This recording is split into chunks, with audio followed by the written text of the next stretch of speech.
Riding in extreme heat will drain you faster than you think. If you do it wrong, you will risk exhaustion or even heat stroke.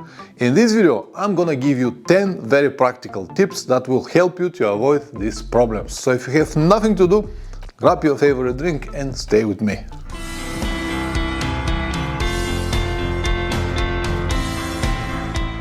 Welcome back. You might be wondering what is my experience with extreme heat and why should you trust me?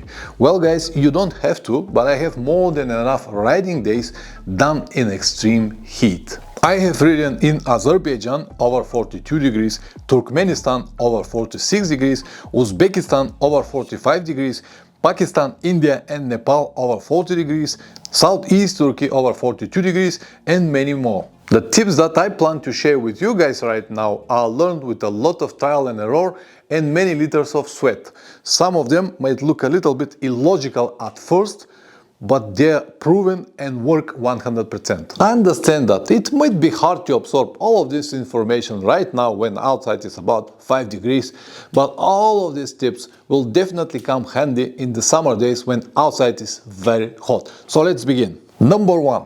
Early starts. It is number 1 for a reason. This is probably the tip that helps the most without causing any negative side effects or discomfort. Even if you need to ride an hour or two in the dark, do it. This will be the part of the day that helps you make more noticeable progress with your plans. If we follow this logic, you might say that it will be even better if you ride in the night when the temperatures are low. And yes, it will be, but not everyone can do it. Some people have got bad vision, others just cannot stay awake for many hours, and there might be any other reasons. I, for example, don't ride in the dark unless it's absolutely necessary. I understand that it might be better in the very hot summer days, but in my opinion, it is not really good idea because everything is compromised. You don't have the same visibility, you might miss a big pothole, a stone, animal or something on the road. Even if you have a perfect light, it cannot be the same as a daylight. Because of all of these different hazards, in my opinion, riding in the dark is not really good idea. Yes, it will be still dark if you start very early, but it will be dark for an hour or maybe a little bit more, and before you get sleepy, it will be sunrise again and everything will change. I am so used to this routine, but when I was in Australia, I learned that early starts are just basically not possible because you will definitely hit an animal.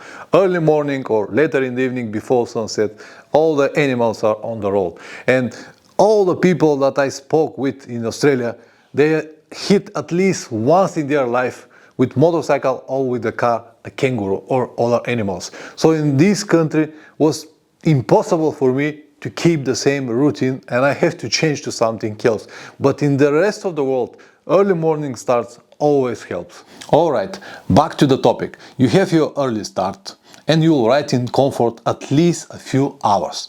And maybe around 10 or 11 AM, the hard part starts. You will feel how your body slowly starts to overheating, and around noon, when the sun is on its highest point, it will be so bad and it will be the time to use tip number 2. Soak your t-shirt and close all possible vents. Oh no, have you lost your mind, Pavlin? No, I have not. This is the only way to protect your body in extreme heat. Soak your t-shirt, your scarf, your underwear if necessary in cold water. And then close all the zips, all the vents, everything, even your visor. Tighten the sleeves properly and you will feel like you're staying in the air conditioning room for at least 30-40 minutes. After that, of course, you have to repeat the procedure every time when you have access to cold water. If you don't have it, you can buy cold water from any gas station or you can buy ice to make cold water, anything like that.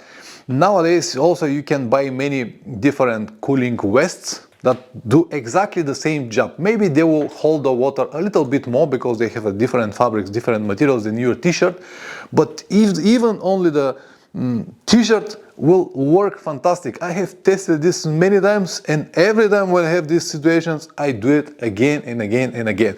Something very important, always use a cotton t-shirt in the summer.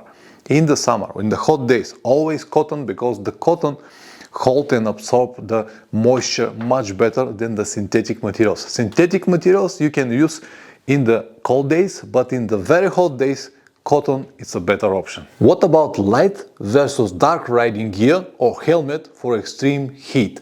Well, what I have to say, you guys, I have tried many different options, include completely white jacket.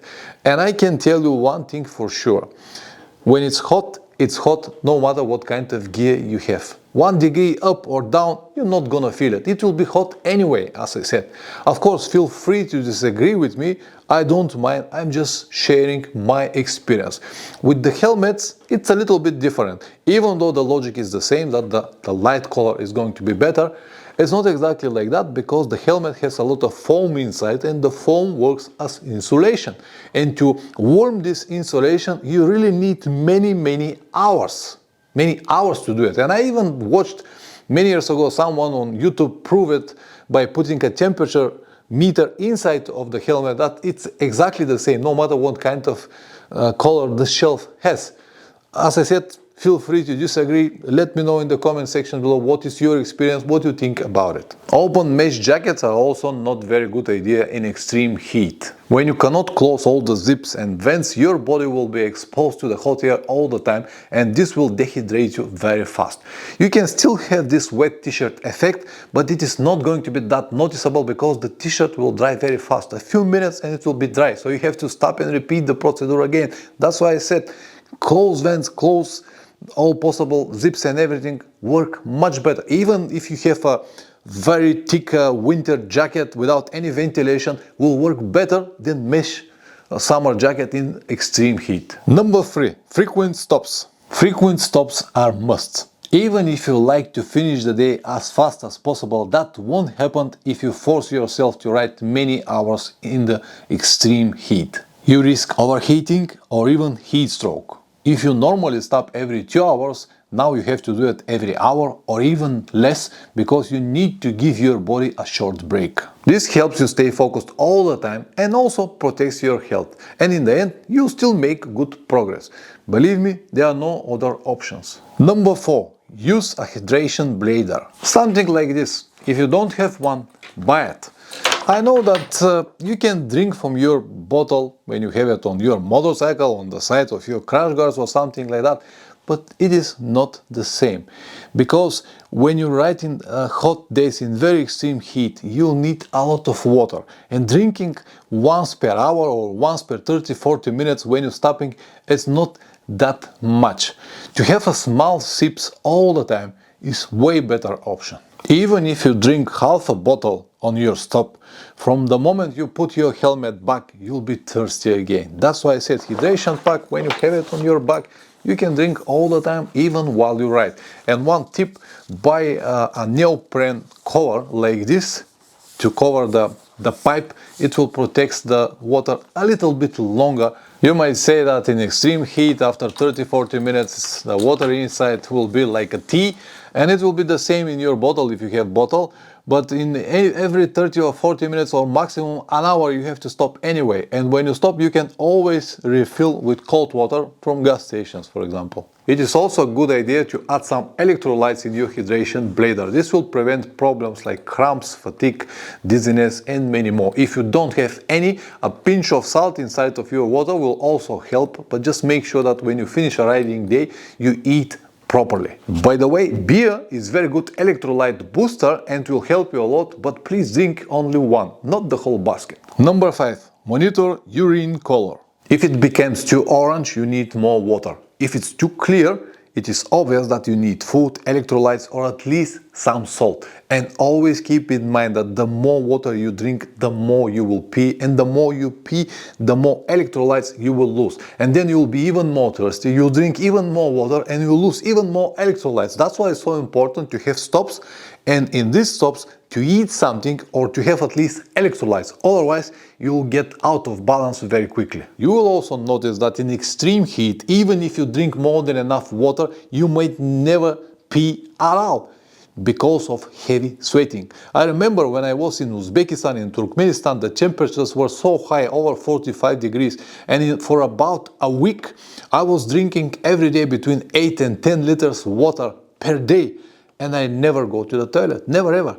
And only later, about 10 days later, when I finally reach Tajikistan and the temperatures drops, I start going to the toilet normally, but on the first day it was dark orange color. Number 6, don't drink coffee or tea. Oh no, Pavlin, don't touch the coffee, please. Well, if you cannot stop it, drink it. I don't mind at all, but always keep in mind that coffee and tea are diuretics. For every cup of coffee or tea that you drink, you will pee 3 times more. So if you drink 50 milliliters of coffee, you will pee 150. You can easily replace that water by just drinking more, but it is not going to be the same because, as I said, when you drink more, you will pee more and you will lose more electrolytes. So even if you drink electrolytes after that, they'll be in synthetic forms and they don't work the same as the natural that comes from the food. Number 7, don't eat much. It is not a good idea to stay all day without any food, but eating too much is not good either. A light breakfast or easy lunch somewhere on the road will help you cool down a bit and recharge your electrolyte balance. I know that I mentioned the word electrolyte so many times already, but this is the most important takeaway from this video. If you keep them in balance, anything else will be easy. Number 8, rest in the afternoon and walk after sunset. The main benefit of early start is the early stop. When you have the chance to stop, to finish the day in 2 p.m., you will have the whole afternoon to relax in your hotel room, ideally with air conditioning. And then later in the evening, after 7 or 8 p.m., you can go around and walk and see everything that you want to see. You also notice that in these parts of the world, this is exactly what the locals do.